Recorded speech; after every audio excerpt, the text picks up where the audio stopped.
de onde é que surgiu esta ideia, como é que começou a ideia do Jazz Chapters. Sei que já o ano passado foi a primeira edição, correto? Já vão a caminho do 4º evento. Era para saber mais ou menos então esses passozinhos, para como é que começou essa ideia. Queres remontar ao Jazz Trap? Por acaso eu acho que temos que remontar a 2019. Acho que faz sentido, pá. Acho que tudo começou com Kinder Buenos. Começar exato. Tudo começou com Kinder Buenos, isso não é mentira nenhuma. É ver shots da abelheira, que é seguir esses shots da abelheira. Começou com Kinder Buenos, nós em quê? 2018? 2019, antes da pandemia. Foi 19. Foi 19. Nós tínhamos uma lista escolar, penso que aqui os resistentes sou eu, o Miguel e o Guilherme e a Iris.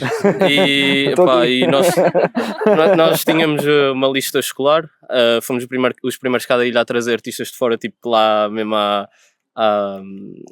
campeões. Trouxemos o Valdir, o Dizzy, pá, na altura o estilo era diferente, mas era o que batia, pá, também comias Kinder Buenos, não bebias shots de tequila. E pá, e foi isso.